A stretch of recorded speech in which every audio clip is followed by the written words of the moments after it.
Imagine this. You're 7 months pregnant, glowing in your family's antique diamond crown, an heirloom passed down through 4 generations of unbreakable women. You've built your husband's billion-dollar empire from nothing, sacrificing your career for his dreams. But at your own charity gala in front of 500 elite guests, you spot her, his mistress, Victoria, parading in your crown, laughing on his arm, as social media explodes with cruel comments like, "Upgrade complete." Your world shatters, humiliation, betrayal, and whispers of divorce. But this pregnant wife isn't going down without a fight. She uncovers fraud poison plots in murders rising from ashes to seize the billionaire's throne in mere hours. If heart-pounding revenge twists like this, hook you, smash that like button. If you want Elena to win, comment your biggest gasp moment below, share with a friend who's been betrayed, and subscribe for the full series. Next chapter drops soon. Don't miss how she turns the tables. The diamond tiara caught the light from the crystal chandelier, casting prismatic rainbows across Elena Harrington's trembling fingers. At 38, she had worn this family heirloom only twice: once on her wedding day to billionaire Alexander Harrington, and once when her grandmother passed, leaving her the crown that had protected 4 generations of resilient women. Great-grandmother Sophia wore this when she fled Russia with nothing but courage, and this crown sewn into her coat. Elena whispered to her unborn daughter, her hand resting protectively on her 6-month pregnant belly. She built an empire from ashes. Grandmother Maria wore it when she fought the banks to save our family's textile business during the Depression. Your grandmother Catherine wore it when she became the first woman board member of Harrington Industries. Elena's reflection in the antique mirror showed a woman who had sacrificed everything for love.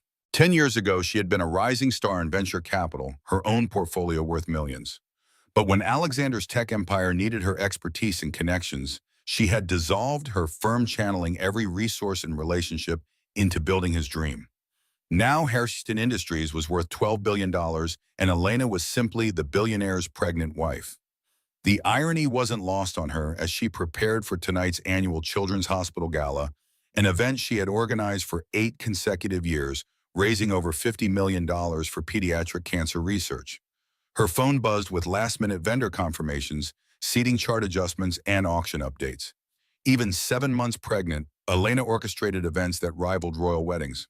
Mrs. Harrington, the car is ready, called Maria Santos, their longtime housekeeper, who had become Elena's closest confidant. At 62, Maria had raised 3 children while working multiple jobs, and she possessed an intuitive wisdom that money couldn't buy. "Maria, do you think I'm doing the right thing tonight?" Elena asked, surprising herself with the vulnerability in her voice. "Alexander has been so distant lately, always traveling, always on calls behind closed doors. Sometimes I wonder if he even wants this baby." Maria's weathered hands gently adjusted the crown's position. "Mija, that crown chose you for a reason. Your ancestors' strength runs in your blood. Trust that strength tonight." The drive to the Meridian Hotel's grand ballroom gave Elena time to review her speech. As the evening's host, she would thank the 500 guests who had donated a record-breaking $8 million. Alexander characteristically would arrive separately after his urgent board meeting, the 4th this month, that seemed to coincide with social obligations. The ballroom was a vision of elegance that Elena had spent months perfecting. White roses and baby's breath cascaded from 20-foot columns, while soft jazz filled the air from a string quartet positioned near the silent auction tables. Guests in designer gowns and custom tuxedos mingled around cocktail stations, serving champagne and hors d'oeuvres prepared by the city's most exclusive caterer. "Elena, darling, you've outdone yourself again," exclaimed Vivian Ashworth, wife of a prominent real estate mogul and Elena's former sorority sister. "This pregnancy glow is absolutely stunning on you. Where's Alexander hiding?" "Last-minute business, you know how it is," Elena replied with practiced grace, though she noticed Vivian's quick glance at her phone screen, a social media notification that made her expression shift almost imperceptibly. As Elena moved through the crowd, accepting congratulations and fielding questions about the baby's due date, she felt the familiar hollow ache of being celebrated for her husband's achievements rather than her own. How many times had she smiled through introductions as Alexander Harrington's wife, rather than Elena Castellanos Harrington, the woman who had co-founded the innovative funding strategies that built his empire? At 8:30, Elena took the stage for her welcome address. The spotlight felt warm against her skin as she surveyed the audience: pharmaceutical executives, tech entrepreneurs, society mavens, and philanthropists who wielded influence like currency. Friends, thank you for joining us for our 8th annual gala. Elena began, her voice carrying clearly through the sound system. 8 years ago, when we started this tradition, we had a simple dream: to ensure that no child would face cancer without access to cutting-edge treatment and compassionate care. Applause rippled through the crowd, but Elena noticed a disturbance near the main entrance. Alexander had arrived, and with him, Elena's breath caught in her throat, walked a stunning brunette in a floor-length emerald gown that perfectly complemented her olive complexion. Victoria Sinclair. Elena recognized her immediately from Alexander's company directory, the 28-year-old strategic communications director who had joined Harrington Industries 6 months ago. But it wasn't Victoria's presence that sent shockwaves through Elena's system. It was the crown. Victoria was wearing Elena's family heirloom crown. The antique diamonds caught the ballroom's lights exactly as they had in Elena's bedroom mirror, but now they adorned another woman's head as she smiled and laughed at Alexander's side. The sight hit Elena like a physical blow, and she gripped the podium to steady herself. Elena's voice faltered as she watched Alexander's hand rest possessively on Victoria's lower back, the same gesture he had once reserved for her. The pregnancy hormones amplified every emotion, and she felt tears threatening to spill. The audience waited expectantly, 500 pairs of eyes focused on her frozen form. Someone coughed. A glass clinked against the table. The silence stretched until Elena forced herself to continue. I believe that hope is the most powerful medicine we can offer. She managed, though her voice cracked on the word hope. And tonight, your generosity will provide that hope to children and families facing their darkest hours. As Elena concluded her speech to polite applause, she watched Alexander guide Victoria toward a prominent table near the front, the table traditionally reserved for the evening's most honored guests. He pulled out her chair with theatrical gallantry, and Victoria laughed at something he whispered in her ear. Elena excused herself from the stage, claiming a need for fresh air, and retreated to the hotel's garden terrace. Her hands shook as she pulled out her phone, and her worst fears were confirmed by the social media notifications flooding her screen. Victoria had been posting photos throughout the evening, tagged at the gala with captions that made Elena's blood run cold. Stepping in my destiny tonight, #billionaire lifestyle, #upgrade complete. When he chooses you over his past, #new queen, #diamond life. Some crowns are meant for younger heads, #passing the torch, #modern royalty. The post had already garnered hundreds of likes and comments, many from mutual acquaintances who clearly understood the implication. Elena's phone buzzed with sympathetic texts from friends who had seen the photos, but their pity only deepened her humiliation. Mrs. Harrington, a gentle voice interrupted her spiral. Elena turned to find Dr. James Morrison, the hospital's chief pediatric oncologist and the evening's guest of honor. Are you feeling all right? You look quite pale. I'm fine, just pregnancy fatigue. Elena lied, though her world was crumbling around her. Please go enjoy the evening. This is your celebration. Dr. Morrison studied her with the keen observation skills that made him exceptional at his profession. Mrs. Harrington, I've watched you organize this event for 8 years. I've seen you work through morning sickness, family emergencies, and board meeting crises. This isn't pregnancy fatigue. His kindness broke through Elena's defenses, and a sob escaped her lips. Dr. Morrison, how do you tell a room full of donors that your husband is flaunting his mistress, wearing your family's crown? How do you smile and thank people for their generosity when your marriage is being publicly humiliated? The older man's expression softened with understanding. Elena, may I call you Elena? In my 40 years of medicine, I've learned that the strongest people often endure the deepest pain. But strength isn't about suffering in silence. It's about choosing what to do when everything falls apart. Before Elena could respond, her phone rang. Alexander's name appeared on the screen, and she answered with trembling fingers. Elena, where the hell are you? His voice was sharp with irritation rather than concern. People are asking about the auction timeline, and you're nowhere to be found. I'm on the terrace, Alex. I needed some air. Well, get back in there. Victoria has some potential donors she wants to introduce, and they're asking about tax benefits for major gifts. The casual mention of Victoria's name, spoken as if she belonged in their philanthropic world, felt like a slap across Elena's face. Victoria is recruiting donors now. She's excellent with relationship building, very strategic mind. Just get back to the ballroom and do your job. The line went dead and Elena stared at her phone in disbelief. Do your job. As if she were an employee rather than the woman who had built this event from nothing, who had cultivated these relationships over nearly a decade. That was my husband, she said to Dr. Morrison, who had tactfully stepped away but remained within earshot. He wants me to return so his mistress can introduce her potential donors. Dr. Morrison's jaw tightened. Elena, you have a choice to make tonight. You can return to that ballroom and pretend everything is normal, or you can decide that you deserve better than this humiliation.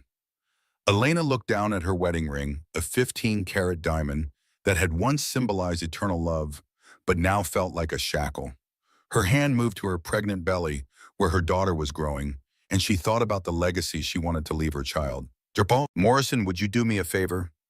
Elena's voice grew steadier as determination replaced despair.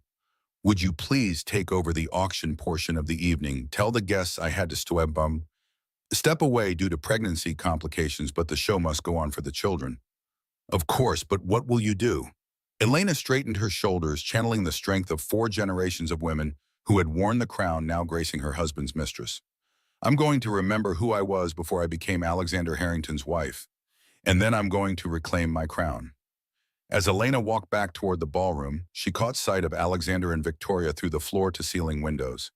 They stood close together near the auction display, Victoria's hand resting on Alexander's chest in a gesture far too intimate for a professional relationship.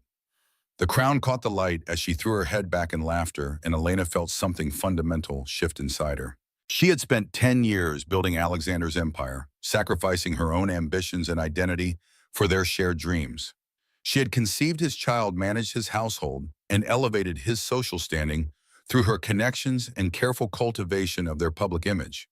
But watching Victoria wear her crown while Alexander gazed at her with obvious desire, Elena realized she had been living a lie. The first wave of despair crashed over her as she understood the scope of the betrayal. This wasn't a momentary indiscretion or a midlife crisis. This was a calculated replacement. Victoria wasn't just wearing Elena's crown. She was being positioned to take Elena's entire life. Elena's phone buzzed with another notification. Victoria had posted a new photo herself and Alexander dancing to the string quartet's rendition of The Way You Look Tonight, the song from their first dance at their wedding. The caption read, "When the music feels like destiny, #perfect partner, future goals." The comments were already pouring in from social media followers who clearly understood the implications. Upgrade complete. Alex knows how to pick them. Sorry, Elena. That crown looks better on Victoria anyway. When you level up from wife to queen. Elena screenshotted each post, her legal mind automatically documenting evidence, even as her heart shattered. She had learned during her venture capital years to prepare for any negotiation, and she sensed this would become the most important negotiation of her life. As she stepped back into the ballroom, Elena's eyes swept across the scene with new clarity. She noticed details that had escaped her earlier, how Victoria moved through the crowd with obvious familiarity, greeting board members' wives, as if she belonged in their circle. How Alexander's business partners smiled knowingly when they spoke with the couple. How several guests turned away when Elena approached, their expressions uncomfortable with pity. This had been planned. The gala, Elena's gala, had been chosen as the venue to publicly debut Alexander's new relationship. Her own event, built on her reputation and relationships, was being used to humiliate her while 7 months pregnant with his child. The realization hit her like a tsunami of rage and betrayal. She had been performing in a play where everyone knew the ending except her. The whispered conversations, the pitying glances, the social media posts, they all painted a picture of a woman being discarded for a younger model while carrying her husband's baby. Elena found refuge in the ladies' lounge where she could process the magnitude of her situation without public scrutiny. The elegant powder room, decorated with fresh peonies and stocked with luxury amenities, felt like a sanctuary where she could finally allow her emotions to surface. She pulled out her phone and began researching Victoria Sinclair with the thoroughness that had made her successful in venture capital. Within minutes, she had assembled a profile that chilled her to the bone. Victoria wasn't just a strategic communications director, she was a former client relationship specialist at Goldman Sachs, who had been recruited specifically to join Alexander's inner circle. Her LinkedIn profile showed strategic movements through high-profile positions, always working closely with powerful, wealthy men. Her Instagram account, which Elena accessed through a mutual friend's profile, revealed a lifestyle far more expensive than a mid-level executive's salary could support. But it was Victoria's educational background that made Elena's blood run cold. She held an MBA from Wharton with a concentration in corporate takeovers and strategic restructuring. This wasn't a simple affair. This was a corporate acquisition, and Elena was the target being acquired out. As Elena sat in the plush lounge chair, her hand protectively cradling her belly, she felt the first peak of true despair wash over her. She wasn't just losing her husband. She was losing the empire they had built together, the social standing she had cultivated, and potentially the financial security she had assumed would protect their child. The crown that Victoria wore so confidently wasn't just a piece of jewelry, it was a symbol of everything Elena was losing. 4 generations of strong women had worn that crown through wars, depressions, and personal tragedies, passing down not just diamonds and gold, but the legacy of survival and triumph. Now it adorned the head of a woman who was systematically dismantling Elena's life. Elena's phone rang, startling her from her dark thoughts. The caller ID showed Maria Santos, and Elena answered gratefully.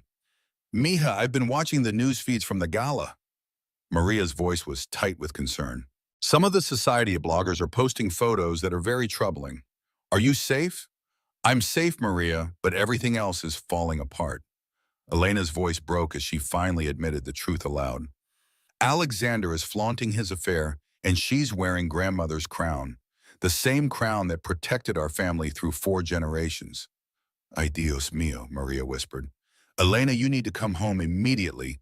Do not stay at that gala 1 minute longer. But the donations, the guests are watching your humiliation as entertainment, and the donations will happen with or without you. Your baby needs you to be strong, and you cannot be strong while they parade this insult in front of you. Maria's fierce protectiveness broke through Elena's shock, and she realized that staying would only provide more content for Victoria's social media campaign. Every moment Elena remained at the gala was another opportunity for cruel comments and pitying stares. You're right. I'm leaving now. Good. I'll have your room ready and some chamomile tea prepared. We'll figure out what to do next. As Elena prepared to leave, she caught her reflection in the powder room mirror. Her face was pale, her eyes red-rimmed despite her attempts to repair her makeup, and her hands trembled slightly. She looked like a woman who had been thoroughly defeated, and perhaps that was exactly how Alexander and Victoria wanted her to appear. But as she stared at herself, Elena remembered her great-grandmother, Sophia's story. Sophia had fled Russia with nothing but courage and a crown sewn into her coat, eventually building a textile empire in America. When faced with total destruction, Sophia hadn't surrendered, she had strategized. Elena pulled out her phone and sent a single text to Dr. Morrison. Please announce that I had to leave due to pregnancy complications. Thank everyone for their incredible generosity and remind them that hope is the most powerful medicine we can offer. Tonight proved that more than ever. Then she walked through the ballroom one final time, her head held high, despite the curious stares and whispered conversations. She paused near Alexander's table where he was deep in conversation with Victoria and several board members. Victoria's hand rested possessively on Alexander's arm, and the crown caught the light as she laughed at something one of the men said. Alexander looked up as Elena approached, his expression shifting to annoyance. There you are. Victoria was just telling the Hendersons about her ideas for expanding our international partnerships. How wonderful, Elena replied with forced politeness. Victoria, that crown is absolutely stunning on you. Where did you acquire such a beautiful piece? Victoria's smile faltered for just a moment before recovering. It was a gift from someone very special. He said it belonged on the head of someone who truly appreciated its value. The implication was clear. Elena hadn't appreciated the crown's value, but Victoria did. The insult was delivered with a smile that never reached Victoria's eyes, and Elena felt the second wave of despair crash over her as she understood how completely she had been replaced. Well, I hope it brings you everything you deserve. Elena said, her voice steady despite her inner turmoil. If you'll excuse me, I need to step away for the evening. Pregnancy complications. Alexander's expression shifted to mild concern, more for his public image than her well-being. Do you need me to drive you home? The offer was clearly made for the benefit of their audience, and Elena recognized the performance for what it was. No need. I've already called for a car. Please stay and enjoy the rest of the evening. As Elena walked toward the exit, she heard Victoria's voice behind her. Poor thing. Pregnancy can be so challenging, especially at her age. I hope she gets the rest she needs. The comment, delivered with false sympathy, was loud enough for the surrounding tables to hear. Elena didn't turn around, but she felt the stares and heard the murmurs that followed her exit. In the car ride home, Elena finally allowed herself to cry. The tears came in waves as she processed the magnitude of her situation. Her marriage was over, though Alexander hadn't yet had the courage to tell her directly. Her social standing was being publicly dismantled at her own charity event. Her financial security was likely compromised given Alexander's control over their joint assets. Most devastating of all, her daughter would be born into this chaos, potentially facing a custody battle and a father who had already chosen his new family. The first chapter of Elena's story ended as her car pulled into the circular driveway of the home she had decorated with such care, the home where she had expected to raise her daughter in security and love. Now it felt like a stage set for a life that no longer existed. As Elena climbed the front steps, her hand trailing along the iron railing she had personally selected during their renovation, she felt the full weight of her despair. She was 38 years old, 7 months pregnant, and facing the destruction of everything she had built over the past decade. But as she reached for the front door handle, Elena remembered Victoria's social media posts and the crowd's reaction to her humiliation. This wasn't just a private betrayal, it was a public execution designed to ensure she couldn't recover. The thought sparked something dangerous in Elena's chest: rage. Pure, clarifying rage that burned away the despair and left something harder in its place. Alexander and Victoria had made a crucial mistake. They had humiliated a woman who had built her career on strategic thinking and relationship cultivation. They had underestimated someone whose great-grandmother had survived revolution, whose grandmother had fought banks, and whose mother had broken glass ceilings. Most importantly, they had stolen a crown that belonged to a bloodline of women who had never surrendered without a fight. As Elena stepped into her foyer, surrounded by the luxury that she had helped create, she made a silent promise to the child in her womb and the generations of women who had worn the crown, now gracing her husband's mistress. The war for her throne had begun. Elena woke to the harsh buzz of her phone at 6:47 a.m., a time that would have normally found her in the home gym, preparing for her morning routine. Instead, she lay in the master bedroom's king-size bed, still wearing last night's gala dress, her makeup smeared across silk pillowcases that had once seemed like the epitome of luxury. The caller ID displayed her personal banker's name, David Chen, from First National's private client division, a man she'd worked with for 8 years who had always treated her with professional warmth. Mrs. Harrington, I'm calling as a courtesy to inform you that your access to all joint accounts has been temporarily suspended pending a financial review initiated by your husband. Elena sat bolt upright, her pregnant belly making the movement awkward. I'm sorry, what did you say? Mr. Harrington contacted our emergency line at 5 a.m. this morning, citing suspicious activity on several accounts. He's requested that all cards and electronic access be frozen until our fraud department can complete their investigation. The words hit Elena like ice water. David, what suspicious activity? I haven't made any unusual purchases. I'm not privy to the specific details, Mrs. Harrington, but I wanted to alert you before you encountered any declined transactions. Mr. Harrington has provided documentation suggesting that unauthorized transfers may have occurred from your personal investment account. Elena's mind raced. Her personal investment account contained the remainder of her venture capital windfall money that was legally hers earned before her marriage. David, that's my premarital account. Alexander has no legal authority over those funds. I understand your concern, but our legal department has reviewed the documentation and apparently there were some joint guarantees signed during your mortgage refinancing 3 years ago that created shared liability. I'd recommend consulting with your attorney immediately. After David hung up, Elena rushed to her laptop and tried to access her online banking. Every account showed the same message: access temporarily restricted. Contact customer service. Her credit cards were dead. Her investment portfolio was frozen. Even her separate business account, the one she'd maintained for her consulting work, was inaccessible.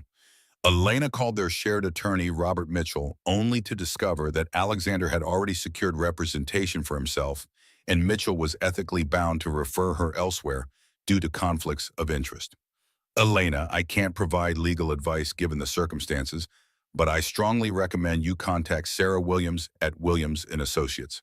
She specializes in complex financial disputes in high net worth divorces. Divorce. The word hung in the air like a verdict. Elena tried calling Alexander, but his phone went straight to voicemail, a professional message stating he was traveling internationally on urgent business and would respond to essential matters within 48 hours. The isolation was immediate and complete. Elena realized she couldn't even order groceries online or pay for a rideshare without access to her cards. She was financially imprisoned in her own home.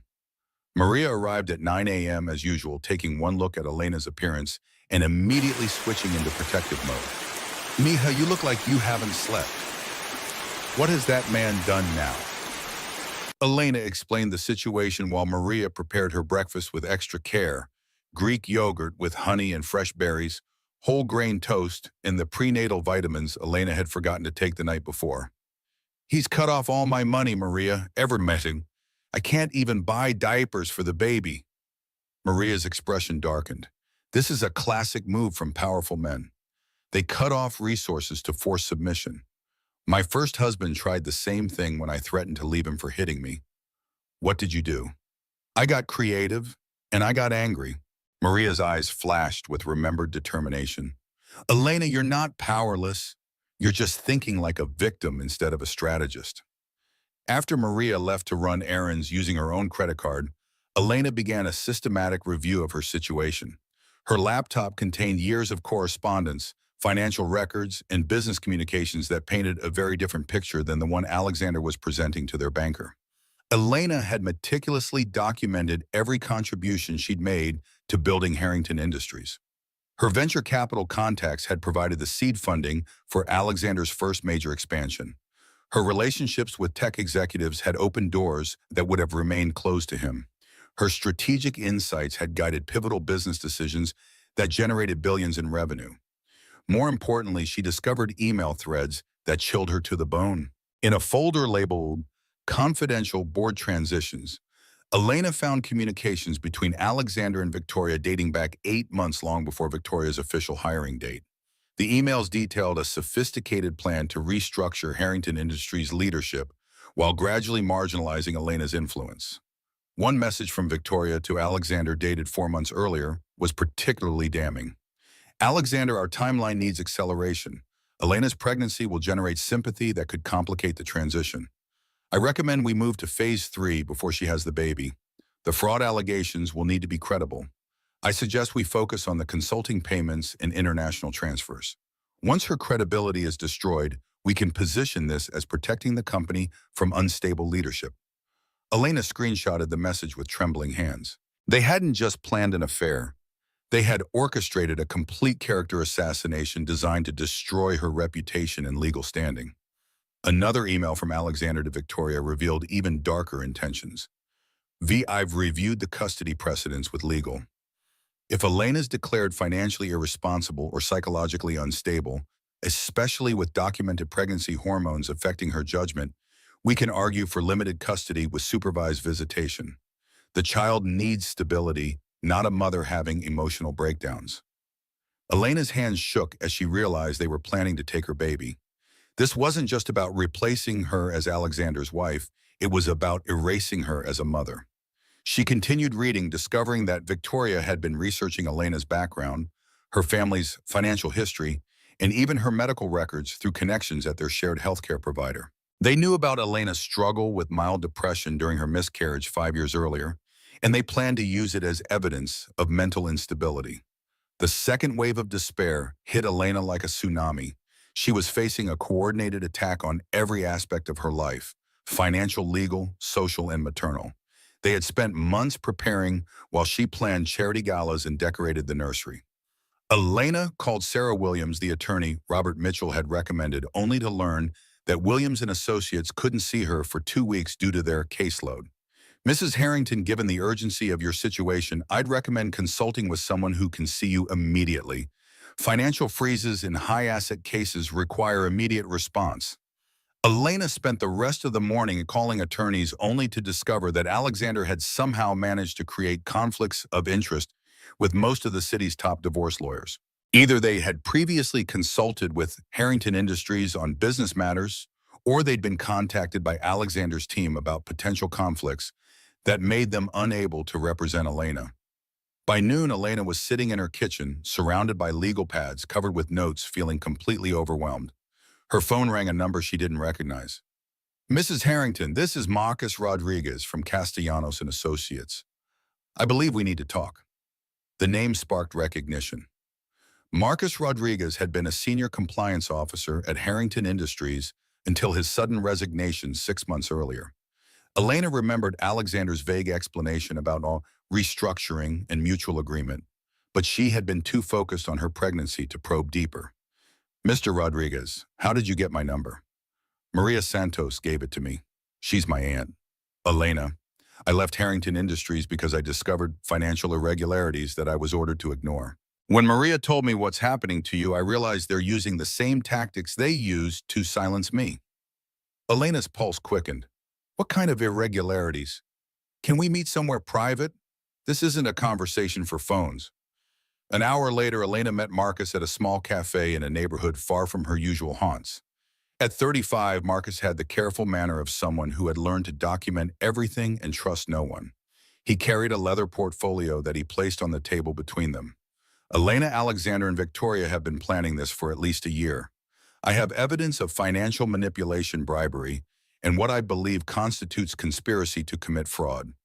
Marcus opened his portfolio, revealing printed emails, bank records, and regulatory filings that painted a damning picture. Alexander had been systematically moving assets offshore, creating shell companies, and manipulating Harrington Industries' books to hide massive losses from failed international ventures. Victoria isn't just his mistress, she's his partner in corporate fraud. She helped design the offshore structure while she was still at Goldman Sachs. Her hiring at Harrington was the final piece of their plan. Elena studied the documents with her trained eye, quickly grasping the scope of the deception. Marcus, this represents millions in hidden losses. If this is accurate, Harrington Industries is essentially insolvent. Exactly. They need a scapegoat, and they've chosen you.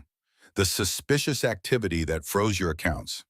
Those were legitimate consulting payments you received from 3 European companies that Alexander secretly had acquired through his shell companies. They're going to claim you were taking kickbacks from companies trying to gain contracts with Harrington Industries. The elegant trap finally became clear to Elena. Her consulting work income she had earned through her own expertise and relationships was being reframed as bribery. Alexander had purchased the companies that hired her specifically to create the appearance of corruption. Elena, there's more. They've been accessing your medical records through connections at the hospital. Victoria has documentation of your depression treatment from 5 years ago, and they're planning to use it to question your mental fitness for custody. Elena felt a third crushing wave of despair wash over her. They hadn't just stolen her financial security, they had weaponized her private medical history and turned her own income into evidence of criminal activity. Why are you helping me? Elena asked. Because they destroyed my career when I tried to report the fraud. I've spent 6 months preparing for this fight, and I can't win it alone. But together we might have a chance. Marcus explained his plan. He had been secretly documenting the fraud while still employed at Harrington Industries, collecting evidence that could expose the entire conspiracy. But he needed Elena's access to Alexander's communications and her knowledge of the company's real financial history. The problem is timing, Marcus continued. Once Alexander files for divorce and custody, he'll claim you're a disgruntled ex-wife making false accusations. We need to move before he controls the narrative. Elena felt a spark of hope for the first time since waking up financially imprisoned. What do you need from me? Access to Alexander's office computer. I installed monitoring software on the company servers before I left, but I need someone with legitimate access to retrieve the files without triggering security alerts. They spent 2 hours planning their approach. Elena would return home and wait for Alexander to come back from his mysterious business trip. She would attempt to access his home office computer while maintaining the appearance of a distraught, confused wife who posed no threat. But as Elena drove home in Marcus's borrowed car, since she couldn't even afford gas, without her credit cards, her phone exploded with notifications. Victoria had posted new photos from her morning a champagne brunch at the city's most exclusive hotel wearing Elena's crown, with a caption that made Elena's blood boil. New crown, new kingdom, new possibilities. Some treasures are meant for those who truly understand their power. Had new beginnings, royal treatment, had destiny fulfilled. The post had already garnered 400 likes and dozens of comments celebrating the Victoria's upgrade and mocking Elena's downfall. Several of Elena's former friends had liked the post signaling their allegiance in the social war, but it was the final comment that broke Elena's heart. Someone had written, "That baby better come out looking like Alexander, or we'll know why Elena really got cut off." The cruel implication that Elena's unborn daughter might not be Alexander's child was the final humiliation. Elena pulled over and wept in Marcus's car, feeling completely defeated and utterly alone. When she finally arrived home, Elena found a manila envelope that had been hand-delivered in her absence. Inside was a letter from Alexander's new attorney, a man Elena recognized as one of the city's most ruthless divorce lawyers. "Mrs. Harrington, you are hereby notified that divorce proceedings will be initiated upon Mr. Harrington's return from international business travel. Given your recent erratic behavior and concerning financial decisions, we recommend you seek legal counsel immediately to discuss reasonable terms for asset division and custody arrangements that prioritize the welfare of your unborn child." The letter was signed and notarized, making it legally official, even though Elena hadn't been served with actual divorce papers yet. Elena called Marcus immediately. "They're accelerating the timeline. Alexander is filing for divorce as soon as he returns." "Then we move tonight. Elena, I need you to understand something. Once we start this fight, there's no going back. They'll use every weapon they have against you." "They already are," Elena replied, thinking of Victoria's social media attacks and the frozen bank accounts. "The only question is whether I fight back or let them destroy me completely." That evening, Elena received an unexpected visitor. Dr. Morrison from the Children's Hospital arrived with a bouquet of flowers and a concerned expression. "Elena, I wanted to check on you after last night. The way the evening ended troubled me greatly." Elena invited him in, grateful for any human connection that didn't involve lawyers or financial warfare. "Dr. Morrison, may I ask you something confidentially?" "Of course. In your medical opinion, could pregnancy hormones be used to question a woman's mental fitness for custody?" Dr. Morrison's expression hardened. "Elena, pregnancy hormones can cause mood swings and emotional sensitivity, but they absolutely do not impair judgment or parental fitness. Any attorney trying to use normal pregnancy symptoms to question custody is engaging in discrimination." What if someone had a history of mild depression? Treated depression, especially from years ago, has no bearing on parental fitness. Elena is someone threatening your custody rights. Elena nodded, feeling tears threaten again. "Then you need to document everything. Every threat, every financial manipulation, every attempt to isolate you. And you need allies, people who can testify to your character and fitness as a mother." Sure. Morrison's visit reminded Elena that she wasn't as isolated as Alexander and Victoria wanted her to believe. She had relationships built over years of genuine service and friendship relationships that couldn't be bought or manipulated. That night, Elena executed Marcus's plan. She accessed Alexander's home office computer using the password she had watched him enter countless times their wedding anniversary, an irony that wasn't lost on her. The monitoring software Marcus had installed allowed her to remotely copy files without leaving traces of her access. What they discovered exceeded their worst fears. Alexander hadn't just been hiding business losses, he had been using Harrington Industries as a personal ATM, funding his lifestyle and his relationship with Victoria through increasingly creative forms of embezzlement.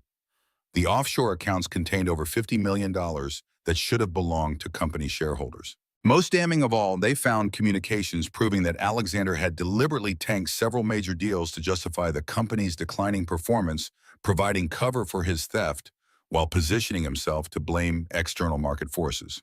But the discovery that made Elena's hands shake was a detailed custody strategy document outlining plans to gain full custody of their daughter by proving Elena was an unfit mother. The document included psychological evaluations ordered without Elena's knowledge, financial forensics designed to make her appear criminal, and even a plan to claim that Elena's pregnancy weight gain indicated eating disorders that could affect the baby's health. Elena realized she was facing a level of calculated cruelty that she had never imagined possible from the man she had loved and trusted for 10 years. As she uploaded the files to Marcus's secure server, Elena's phone rang. Alexander's name appeared on the screen, and she answered with forced calm. Elena, I'm extending my business trip for another few days. Victoria will be handling some urgent matters at the office in my absence. The casual mention of Victoria in a professional capacity, as if she weren't the woman who had worn Elena's crown to their charity gala, was breathtakingly callous. Alexander, we need to talk about the bank accounts. David Chen says you've frozen my access. Elena, I've discovered some concerning financial activity that needs investigation. It's nothing personal, but they're protecting our family's assets until we understand what happened. Our family's assets, Alexander, you've frozen my premarital accounts. Money that was legally mine before we were married. Elena, you're getting emotional. This is exactly the kind of reaction that concerns me. Perhaps you should speak with someone, a therapist who can help you process these changes in a healthy way. The gaslighting was so blatant that Elena almost laughed. Alexander was simultaneously destroying her financial security and suggesting she was irrational for being upset about it. I'll be home Monday evening, Alexander continued. We'll sit down and discuss everything rationally. In the meantime, try to get some rest. Stress isn't good for the baby.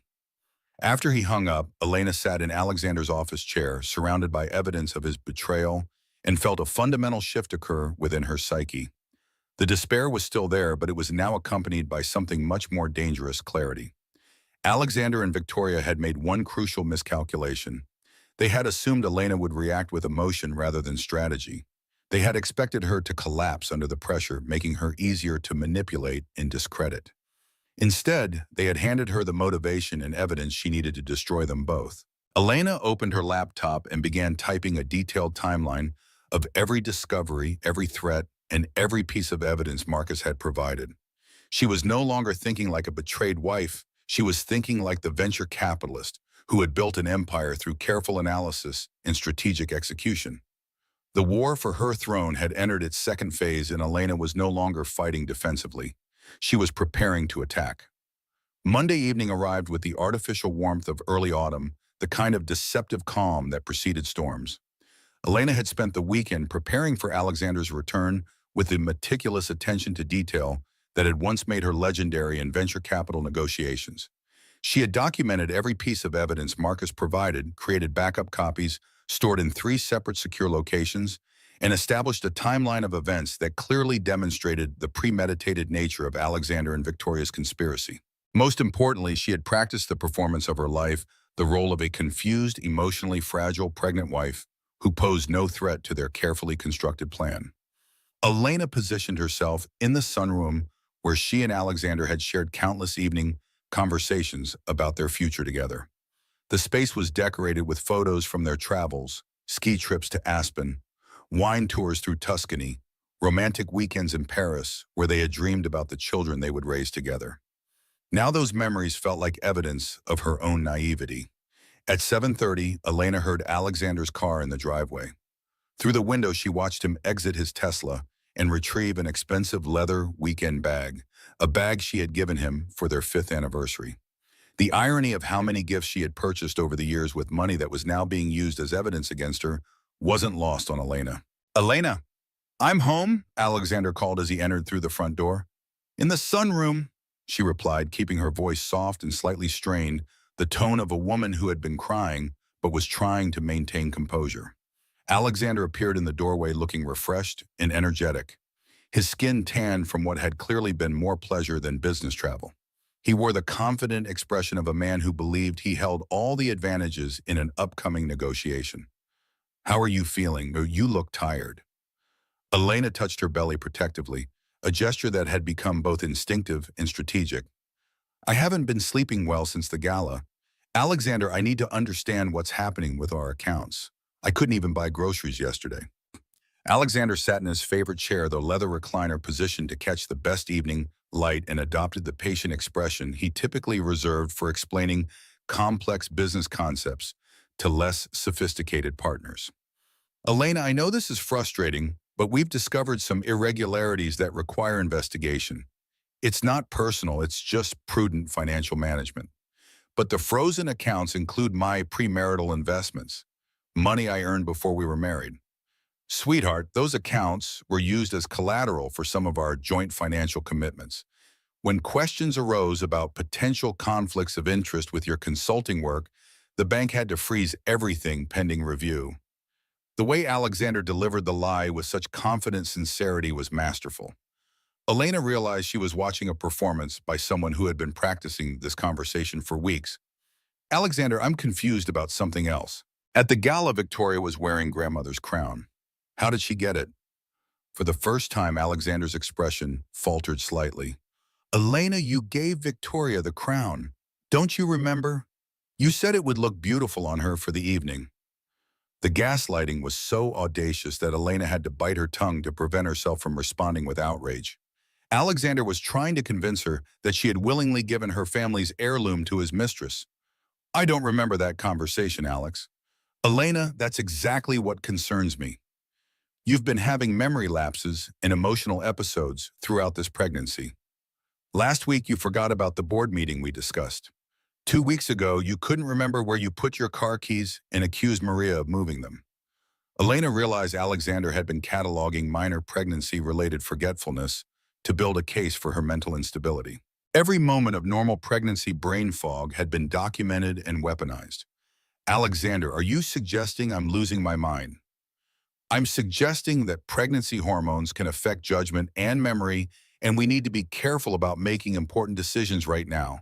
That's why I think we should pause any major financial transactions or legal commitments until after the baby is born. Legal commitments like what? Alexander reached into his briefcase and withdrew a folder of documents. I've consulted with our attorney about protecting our family's assets during this period of uncertainty. These documents would establish a temporary financial conservatorship so to ensure all decisions are made with clear judgment. Elena accepted the folder with trembling hands, though her trembling was from rage rather than confusion.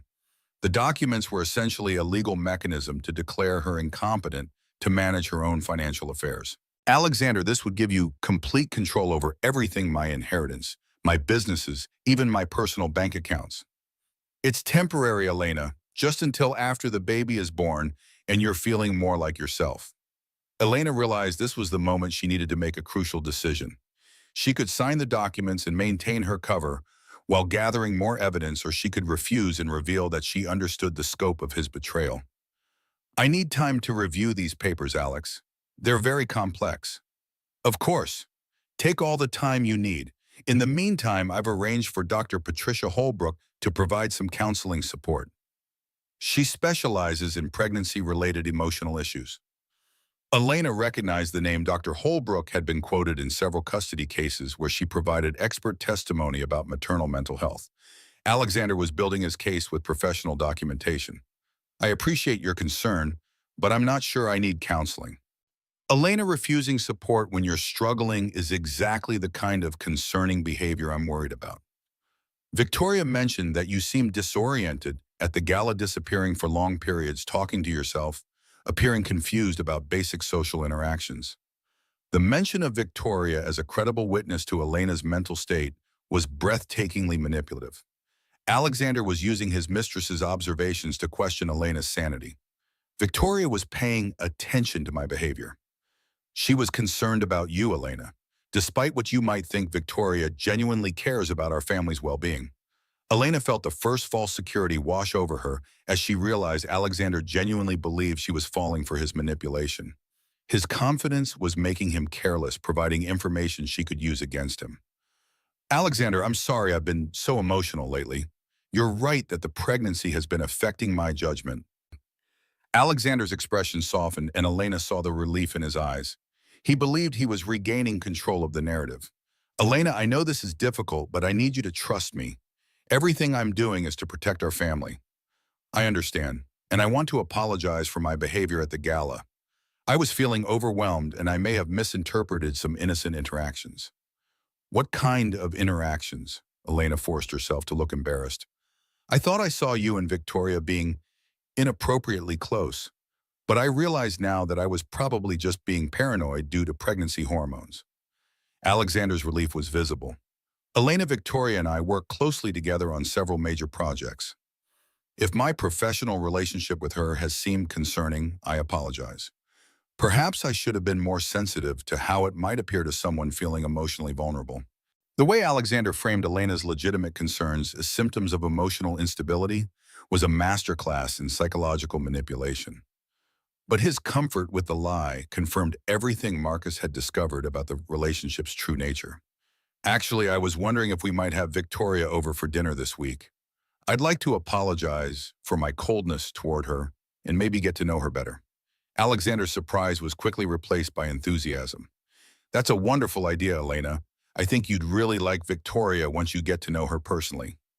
They spent the next hour planning a dinner party for Thursday evening, an event that Elena suggested they host in their formal dining room using their best china and crystal. She wanted to create the perfect setting for the performance she was planning.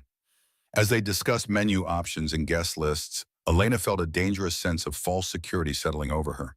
Alexander's obvious relief at her apparent submission made him more talkative than usual, and he began sharing details about his business trip that Elena filed away for future reference. The meetings in Switzerland were incredibly productive, Alexander said. We're exploring some innovative offshore investment structures that could protect our assets from domestic market volatility. Elena nodded with feigned interest while mentally noting that Switzerland was a common destination for establishing secret bank accounts. Will Victoria be involved in managing these new investments? She has excellent connections in European financial markets. Her Goldman Sachs background has been invaluable for these kinds of sophisticated transactions. And Elena realized Alexander was so confident in his control over her that he was essentially confessing to the offshore financial manipulation Marcus had discovered. That's wonderful that you have such a capable partner, so for complex business matters. Elena, I want you to know that despite our recent challenges, you're still my priority. Once this financial review is complete and you're feeling more stable, we'll get back to planning for our daughter's future. The mention of their unborn child in the context of his ongoing betrayal filled Elena with renewed rage, but she maintained her performance of grateful submission. I love you, Alexander. I'm sorry I've been so difficult lately. I love you too, Elena. We're going to get through this together. Alexander's phone buzzed with a text message, and Elena caught a glimpse of Victoria's name on the screen before he quickly turned the phone face down. I should return this call, another urgent matter from the Swiss meetings. As Alexander stepped into his office to take Victoria's call, Elena heard him say, "She's being much more reasonable now. I think the pressure is working exactly as we planned." Elena used his absence to quickly access her own phone and send Marcus a coded text. Dinner party Thursday, full performance, evidence gathering in progress. When Alexander returned, he seemed more relaxed than Elena had seen him in months. Victoria sends her regards, by the way. She's looking forward to Thursday's dinner. I'm looking forward to it as well, Elena replied truthfully, though not for the reasons Alexander imagined. That night, Elena lay in bed listening to Alexander's deep, peaceful breathing, while her mind raced with preparations for Thursday's performance. She had 3 days to execute the most important deception of her life, convincing Alexander and Victoria that she was completely broken, while secretly gathering the evidence needed to destroy them both. But as Elena finally drifted towards sleep, she was startled awake by severe cramping in her abdomen. The pain was sharp and focused unlike anything she had experienced during her pregnancy. She made her way quietly to the bathroom where she discovered light bleeding that immediately triggered every maternal fear she possessed. Elena woke Alexander and they rushed to the emergency room in tense silence. Dr. Sarah Kim, Elena's obstetrician, met them at the hospital with a grave expression that sent Elena's anxiety soaring. Elena, we need to run some tests immediately. The bleeding combined with your blood pressure readings suggests a potential pregnancy complication that requires immediate attention. As Elena lay on the examination table while Dr. Kim performed an emergency ultrasound, she felt Alexander squeeze her hand with what seemed like genuine concern. Is the baby okay? Elena whispered. The baby's heartbeat is strong, but we've detected some concerning indicators that suggest possible placental issues. Elena, I need to ask you about any unusual stress or physical trauma you've experienced recently. Elena caught Alexander's sharp glance and realized this was another opportunity for him to suggest that her emotional instability was causing pregnancy complications. Doctor, my wife has been under significant stress recently due to some family financial matters. Could emotional distress cause these symptoms? Dr. Kim nodded gravely. Severe stress can definitely impact pregnancy health. Elena, it's crucial that you minimize stress and focus on your physical and emotional well-being. Dr. Tiaum, Alexander continued, Elena has been experiencing memory lapses and emotional episodes. Could these symptoms be related to pregnancy complications affecting her cognitive function? Elena realized Alexander was using her medical emergency to further his narrative about her mental instability. Pregnancy can affect memory and emotional regulation, but severe cognitive changes would be concerning and warrant psychological evaluation. After 3 hours of tests and monitoring, Dr. Kim determined that Elena's condition had stabilized, but she prescribed strict bed rest for the remainder of the week. Elena, I want to see you twice weekly from now until delivery. This level of stress on your system could trigger early labor or other complications.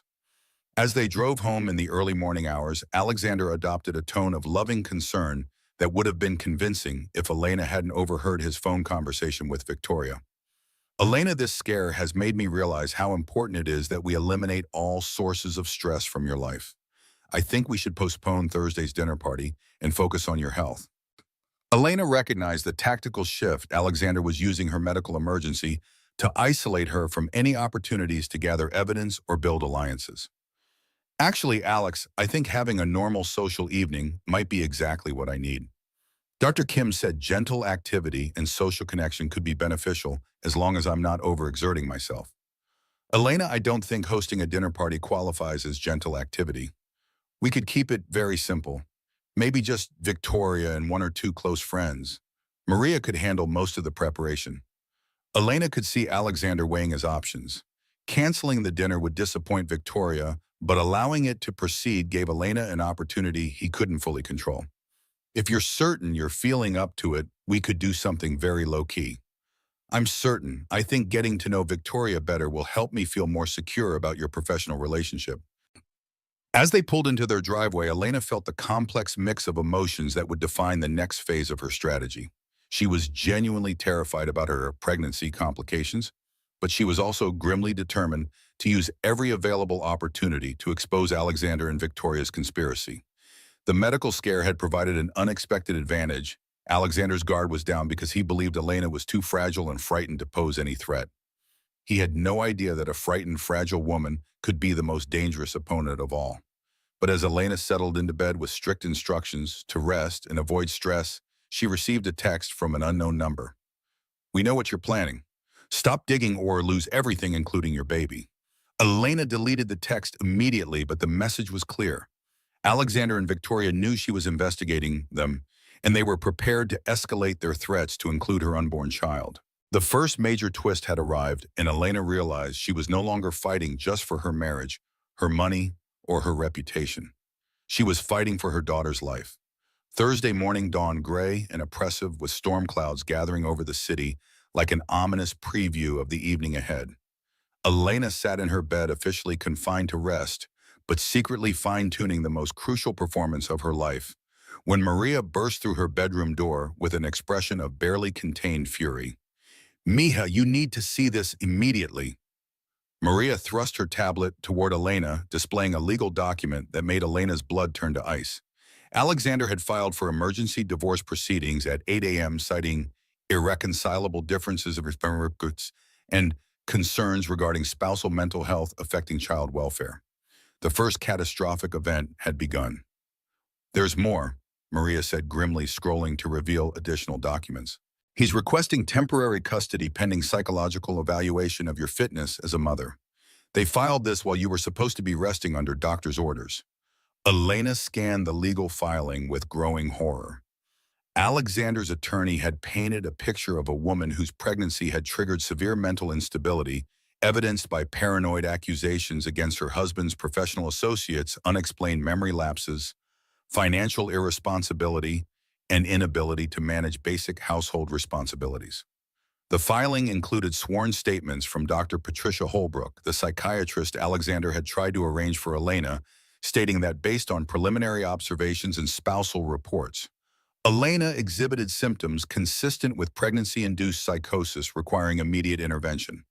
Elena, they've scheduled an emergency custody hearing for Friday morning.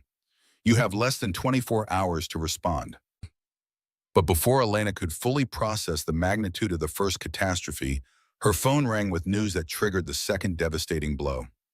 Mrs. Harrington, this is James Crawford from Apex Cybersecurity. I'm calling to inform you that our servers experienced a sophisticated cyber attack last night. All client data, including your backup files, has been completely destroyed. Elena's heart stopped.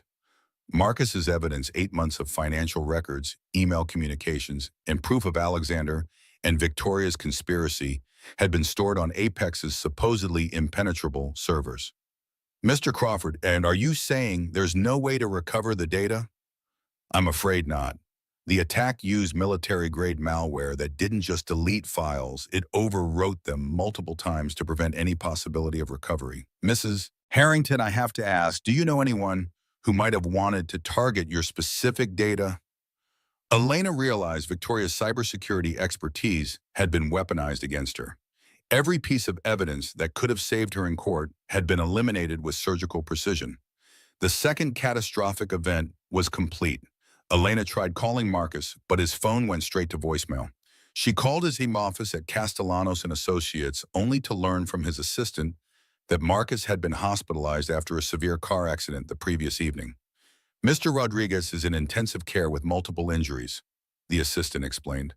The police reports suggest his brakes failed completely while he was driving down Riverside Drive. Elena knew immediately that Marcus's accident was no coincidence.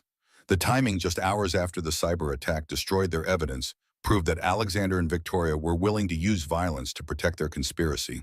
But even as Elena reeled from these coordinated attacks, her phone rang with news that delivered the third and most devastating blow. Elena, this is Dr. Morrison from the Children's Hospital. I'm calling with very sad news about your mother. Elena's hands began shaking before he even finished speaking. Your mother suffered a massive heart attack this morning after reading the news reports about your divorce filing. The stress appears to have triggered a cardiac event that was simply too severe for her system to handle. Elena's mother, Catherine Castellanos, had been a pillar of strength throughout Elena's life, the woman who had worn the family crown while breaking glass ceilings as one of the first female executives in the textile industry. At 71, she had been in excellent health, actively managing her foundation and serving on 3 nonprofit boards. Dr. Morrison is she. Elena, I'm so sorry, she passed away en route to the hospital. The paramedics did everything possible, but the damage was too extensive. The third catastrophic event crashed over Elena like a tsunami, and she felt something fundamental break inside her psyche. Her mother, the woman who had taught her that Castellanos women never surrendered, who had planned to help raise Elena's daughter with the same strength that had carried their family through 4 generations, was gone. Elena collapsed against her pillows, and for the first time since this nightmare began, she allowed herself to truly fall apart. The sobs came from a place deeper than heartbreak. They came from the complete destruction of everything she had believed about love, loyalty, and justice. Maria gathered Elena in her arms like a child, and they wept together for the magnitude of the loss and the cruelty of its timing. They killed her, Elena whispered through her tears. They killed my mother as surely as if they had put a gun to her heart. Mija, your mother was the strongest woman I ever knew. If she were here, what would she tell you to do? Elena thought about her mother's stories of survival during the Depression, when Catherine had fought off creditors and competitors who thought a woman couldn't run a textile business. She remembered her mother's advice when Elena's first startup failed. Castellanos women don't surrender. We regroup and attack from a different angle. But even as Elena tried to channel her mother's strength, the cascade of catastrophes continued to unfold. At 2 p.m., Elena's doorbell rang. Maria answered to find a process server delivering additional legal documents. Alexander was seeking an immediate restraining order, claiming Elena had made threatening communications to Victoria. Mrs. Harrington, you're served. You have 48 hours to respond to allegations that you've been cyber-stalking and threatening Ms. Victoria Sinclair. Elena reviewed the restraining order request with growing disbelief. Victoria had manufactured evidence of threatening text messages, social media harassment, and even claims that Elena had attempted to physically assault her at the charity gala. Elena, look at the timestamps on these supposed threatening messages, Maria observed. They show you sending them while you were in the emergency room having pregnancy complications. Elena realized Victoria had fabricated the evidence so carelessly that the timeline proved its falseness, but that didn't matter if Elena couldn't afford legal representation to challenge it in court. At 4 p.m., Elena received a call from Dr. Kim with news that pushed her over the edge of despair. Elena, I've reviewed your lab results from Monday night, and I'm concerned about some irregularities that suggest possible environmental toxins affecting your pregnancy. Environmental toxins. What kind of toxins? The blood work shows trace amounts of compounds that could indicate exposure to chemicals that can trigger pregnancy complications. Elena, have you been exposed to any unusual substances recently? Cleaning products, pesticides, or anything that might have been added to food or drinks? Elena's mind immediately flashed to the dinner at the charity gala, where Victoria had offered her champagne, then quickly switched it for water when Elena declined alcohol. At the time, Elena had thought Victoria was being considerate. Now she realized Victoria might have been attempting to poison her. Dr. Kim, could these toxins cause the bleeding and cramping I experienced? Absolutely, Elena. If someone has been deliberately exposing you to harmful substances, this constitutes attempted poisoning of a pregnant woman. We need to contact the police immediately. But when Elena tried to file a police report, she discovered that Alexander's legal team had already contacted the authorities with concerns about Elena's paranoid delusions and false accusations stemming from pregnancy-induced psychological instability. Detective Sarah Williams, no relation to the attorney Elena had tried to hire, listened to Elena's story with obvious skepticism. Mrs. Harrington, your husband's attorney, has provided us with documentation from a psychiatrist suggesting you've been experiencing paranoid episodes. Additionally, we've received reports that you've been making false accusations against your husband's business associates. Elena realized that Alexander and Victoria had spent weeks poisoning every potential source of help, legal, medical, and law enforcement against her. Detective Williams, I have medical evidence of toxins in my bloodstream that could only have come from deliberate poisoning. Mrs. Harrington, the medical report indicates trace amounts of compounds that could come from dozens of common sources. Without witnesses or direct evidence of deliberate poisoning, we can't pursue criminal charges. By evening, Elena was drowning in the cascade of catastrophes. Her divorce proceedings were being rushed through court based on fabricated evidence of mental instability. Her mother was dead from stress-induced cardiac arrest. Marcus, her only ally, was fighting for his life in intensive care. All evidence of Alexander and Victoria's financial crimes had been destroyed. She faced false restraining order allegations that could impact her custody rights, and she had been systematically poisoned while pregnant. The third despair peak crashed over Elena as she realized she was completely powerless against forces that had spent months preparing for this coordinated attack. She sat in her bedroom, surrounded by legal documents she couldn't afford to challenge, facing accusations she couldn't disprove, mourning a mother whose death had been weaponized against her. Elena called her mother's best friend, Margaret Westbrook, hoping for emotional support, only to learn that Alexander had already contacted their entire social circle with his version of events. Elena, dear Alexander called this morning to explain about your situation. He's so concerned about your mental health, especially with the baby coming. Perhaps you should focus on getting the help you need rather than fighting these legal proceedings. Elena realized that even her mother's closest friends had been turned against her through Alexander's careful narrative management. As she sat alone in the growing darkness, Elena felt the complete weight of her isolation. She had no money, no legal representation, no evidence, no allies, and no credibility. Her own social circle believed she was mentally unstable. The medical community had been convinced she was delusional. Law enforcement saw her as a paranoid pregnant woman making false accusations.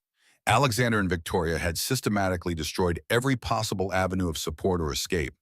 But it was the fourth phone call of the evening that pushed Elena beyond despair into something much more dangerous: absolute fury. Victoria called Elena's personal phone at 9 p.m. with a voice dripping with false sympathy. Elena, I heard about your mother and I wanted to express my condolences. Losing a parent is never easy, especially during such a challenging time in your life. Thank you. Elena managed, though every word felt like swallowing glass. I also wanted to apologize for the dinner party cancellation. Alexander explained that you're not feeling up to hosting, and of course we completely understand. Elena realized Victoria was calling to gloat to ensure Elena understood how completely she had been defeated. Actually, Victoria, I was hoping we could still have dinner. Perhaps something very simple, just the three of us. Victoria's surprise was audible. Elena, are you certain, given everything that's happened today? I think it would be good for me to have some normalcy. And I'd like to apologize for my behavior at the charity gala. I realize now that I was being irrational. Well, if you're certain you're feeling up to it, I suppose we could do something very casual. Wonderful. Why don't you come over around 7 tomorrow evening? I'll have Maria prepare something simple. After Victoria hung up, Elena felt a dangerous clarity settle over her psyche. She had reached the bottom of despair and discovered something unexpected: bedrock. When everything was taken away, when every avenue was closed, when every ally was turned against you, what remained was the pure distilled essence of who you really were. Elena was a Castellanos woman descended from 4 generations of women who had survived revolution, depression, and discrimination through strategic thinking and absolute refusal to surrender. They had taken her money, destroyed her evidence, eliminated her allies, and killed her mother. But they had made one crucial mistake. They had left her alive, conscious and angry. Elena spent the remainder of the evening planning the most dangerous gamble of her life. She would invite Victoria into her home for dinner, and she would use that opportunity to record a confession that could save her daughter's future. It was a plan born of desperation and fury with almost no chance of success. But Elena no longer cared about odds or safety. She cared about justice. And tomorrow evening, over dinner at her own table using her grandmother's china, Elena would either destroy Victoria Sinclair or die trying. The cascade of catastrophes was complete, but Elena's story was far from over. Friday morning broke clear and cold, the storm clouds of the previous day replaced by the sharp blue sky that followed devastating weather. Elena sat at her kitchen table wearing the black dress she had chosen for her mother's funeral, whenever that could be arranged, and realized she had discovered something unexpected in the depths of her despair: the genetic memory of survival. Her great-grandmother Sophia had fled Russia with nothing but courage and a crown sewn into her coat. Her grandmother Maria had fought banks and creditors during the Depression. Her mother Catherine had broken glass ceilings in the textile industry when women were expected to serve coffee, not run companies. All of them had faced impossible odds and found ways to not just survive but triumph. Elena had spent 38 years thinking she was different from these women, softer, more privileged, less tested. Now she understood that she had simply been waiting for her crucible moment. Marcus called at 6 a.m. from his hospital bed, his voice weak but determined. Elena, they tried to kill me, but they failed. I'm alive and I'm angrier than I've ever been in my life. Marcus, you should be focused on healing, not on this fight. Elena, they murdered your mother and tried to murder me. This isn't about marriage or money anymore. It's about justice for homicide. Marcus explained that he had regained consciousness long enough to speak with a sympathetic nurse who confirmed his suspicions about the accident. The brake lines on his car had been cut with precision that suggested professional sabotage, and the hospital's security cameras had captured footage of a man matching Alexander's description in the parking garage shortly before Marcus's accident. Elena, I backed up copies of our evidence in multiple locations before the cyber attack. Victoria may be skilled with computers, but she doesn't know about my old-school habits. I have physical documents hidden in safe deposit boxes across 3 states. For the first time in 48 hours, Elena felt hope flutter in her chest. What do you need me to do? I need you to access my safety deposit box at First National. My lawyer will provide authorization once I sign the necessary documents. Elena, this evidence proves not just financial fraud, but conspiracy to commit murder.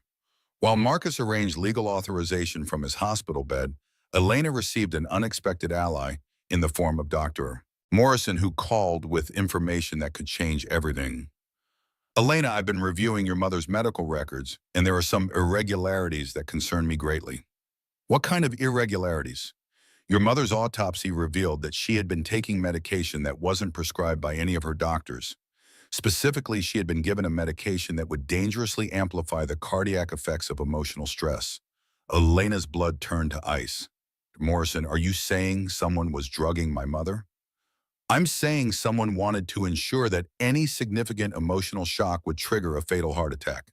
Elena, your mother was murdered just as surely as if someone had shot her. Dr. Morrison explained that the medication found in Catherine's system was typically used to treat severe arrhythmia, but in someone with normal heart function, it would create dangerous vulnerability to stress-induced cardiac events. Elena, I've taken the liberty of contacting the medical examiner to request a full toxicology review. If someone has been systematically poisoning your mother to create this vulnerability, we'll find the evidence. The revelation that her mother's death was premeditated murder rather than stress-induced cardiac arrest filled Elena with a cold fury that was far more dangerous than her earlier despair. Elena called Sarah Williams, the attorney she had been unable to hire earlier, and explained the new evidence of homicide. Mrs. Harrington, if you can prove attempted murder and conspiracy, that changes everything about your divorce and custody proceedings. Are you prepared for the level of warfare this will unleash? Ms. Williams, they murdered my mother and tried to murder my only ally. I'm prepared for whatever it takes. Sarah agreed to take Elena's case on a contingency basis with fees paid from any eventual settlement or asset recovery. Elena finally had legal representation capable of fighting Alexander's legal team. By noon, Elena had assembled the foundation of her counterattack. Marcus's hidden evidence would prove financial fraud and conspiracy. Dr. Morrison's medical investigation would prove her mother had been murdered. Detective Williams, who called back after reviewing the medical examiner's preliminary findings, was now treating the case as a homicide investigation rather than the delusions of an unstable pregnant woman. But Elena's most dangerous weapon was the dinner party she had planned for that evening. Victoria's confidence in her complete victory had made her careless, and Elena intended to exploit that carelessness with the thoroughness of a venture capitalist closing a billion-dollar deal. Elena spent the afternoon preparing her home for what she privately called the Last Supper.